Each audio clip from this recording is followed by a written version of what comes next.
Kerman Josu Loroñorekin. Baina ez da gertatzen zaio auto honi. Ez atzera, ez aurrera. Zer egingo dut nik orain? Iepa, zer, arazoak autoarekin da. Traste honek beti izaten du zerbait. Benetan, hartu diot gorroto bat autoari. Jode, ibil zaitez bizikleta motel. Bizikletak ez jauna, ez. Bizikletak ere lan handia ematen du. Gurpilak puztu, frenoak aldatu. Bueno. Egia esango dizut. Ni naiz alfer bat. Bai, baina gauzatxo bat esango diatzut. Hemen getxon ez dago zorrek arazoak, Getxon bizikleta daukaguz, udaletxak ipinita, oso merke, eta gainera arazo barik. Zu ibili bakarrik, eta gero beste guztiak udaletxak konpontzen duz. Ara, Bai, eduki duzu ideia bat. Haizu, baina zu, Josu Loroño zara eta urte Kerman. askotarako Kerman naiz. Ze moduz? Egiten dit ilusioa zu ezagutzeak.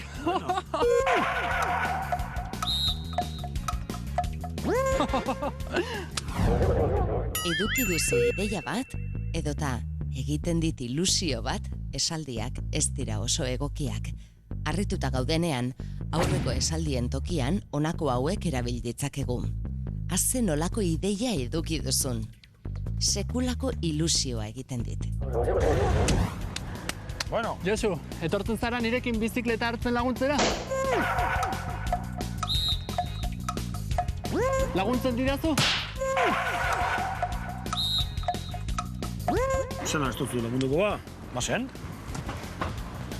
Josu, esaten didazu nola egin behar den?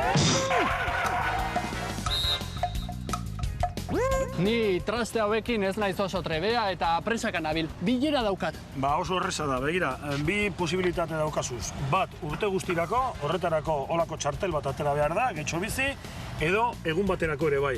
Eguneko etortzen zara hemen, zakatu hor informazioko botoiri, eta berak esaten diatzu, dena zer egin behar duzun, 2 euro ordaindu eta egun guztirako daukazu bizikleta. Hori kontrola.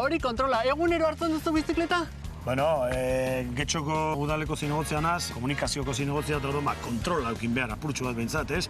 Eta bizikleta hartu, egunero ez, bai askotan, bai. Kiroltzale amorratuak zaretezuek. Famili osoa, aita txirrindularia eta zeu ere bai. Bueno, nik txirrindularia amaterra baino ez, Lantzemin ibiltzein naiz eta amaterra, Amaterra ni bezalaxe.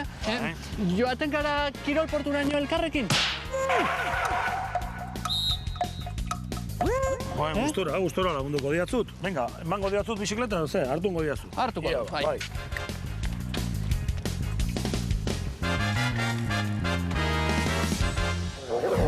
Proposamenak egiten ditugunean, geroaldia erabiliko dugu. Joango gara elkarrekin, edota esango diazu nola egiten den. Kontuz beraz, joaten gara elkarrekin, edota esaten diazu nola egiten den, ez baitira zuzenak.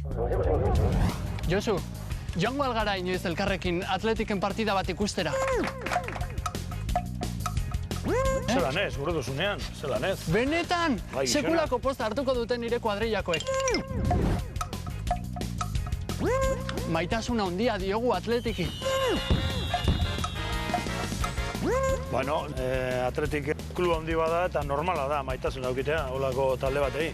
Sekulako asmakizuna dira bizikleta hauek, Ederki pasatu dut. Geratuko gara bihar ere buelta bat emateko, Josu? Bai, Kerman, baina barkatu, ez dakit, baina uste nuen bulegora joateko behar zenuela bizikleta. Egia da. Sekulako lan mordoa daukagu azken aldi honetan. Beno, Josu, utzi egingo zaitut, Jasoko diazuzu bizikleta?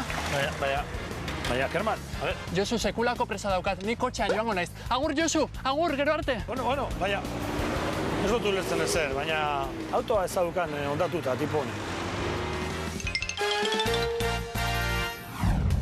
Harrituta gaudenean, era honetako esaldiak botatzen ditugu. Hazen olako ideia eduki duzun, sekulako ilusioa egiten dit. Esaldi horiek, eduki dut ideia bat edota egiten dit ilusio bat baino txukunagoak dira. Bestalde, proposamenak egiten ditugunean, geroaldia erabiliko dugu. Lagunduko didazu bizikleta hartzen? Joango gara elkarrekin? Eta ez, laguntzen didazu bizikleta hartzen? Edota joaten gara elkarrekin? Eta zuek,